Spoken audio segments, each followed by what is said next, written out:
আসসালামু আলাইকুম। আবারও চলে আসলাম আপনাদের মাঝে। অনেক দিন পর কবুতরকে গোসলের জন্য পানি দিলাম। তো পানি দেওয়ার সাথে সাথেই ওরা পানির মধ্যে নেমে গেছে।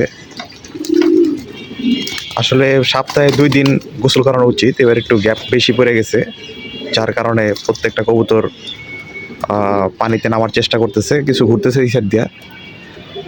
তো সবই আস্তে আস্তে নামবে। ছোট বল তো, সব একসাথে নামলে জায়গাও হবে না। এই কারণে কিছু কবুতর আছে আগে গোসল করে, এবং বাকি কবুতরগুলো চিন্তা করে ওদেরকে একটু সুযোগ দিই, এরপর আমরা করি। আস্তে আস্তে একে একে সবই করবে ইনশাল্লাহ।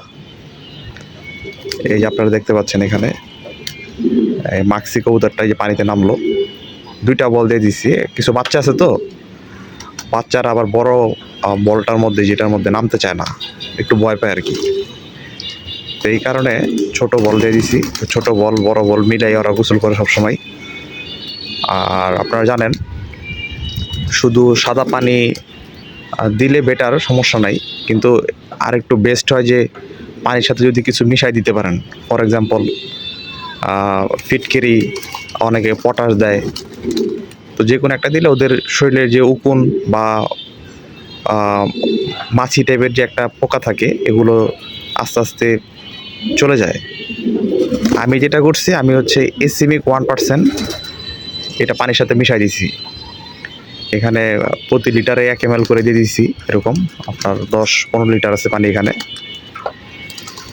তো এটা দিলে হয় কি, আপনার কবুতরের যে উকুন আছে সেই উকুনটা চলে যাবে।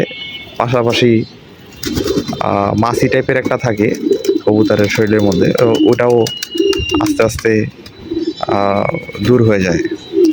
এর কারণে আপনারা যখনই গোসল করাবেন, ফিটকিরি, পটাশ, এসিমিক 1%, হ্যাঁ, আরও অনেক কিছু আছে, যে যেটা পারেন দিবেন। এটা কবুতরের জন্য আসলে উপকার। এই আপনারা দেখতে পাচ্ছেন একটা বোম্বে নর কবুতর, ও নেমে গেছে পানিতে, নামবে আর কি এখন। গোসলের দৃশ্যগুলো আসলে অনেক সুন্দর, অনেক ভালো লাগে আমার কাছে। আমি সবসময় এটাকে উপভোগ করি। গোসল, তারপর হচ্ছে কবুতরের যে খাবার, সব কবুতর একসাথে খায়, অসাধারণ লাগে আর কি, দারুণ লাগে অনেক। এখানেও কিছু কবুতর আছে, ওরা এখনো নামে নাই, ওরা নামবে।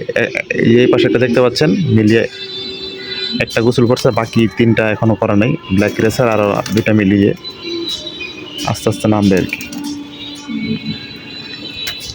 তো এখন যেই টেম্পারেচার, সপ্তাহে 2 দিন গোসল করাইলে ওদের বডির টেম্পারেচারটাও ভালো থাকে, সুস্থ থাকে।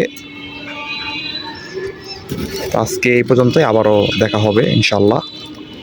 সেই পর্যন্ত ভালো থাকুন, সুস্থ থাকুন। আসসালামু আলাইকুম রহমতুল্লাহ।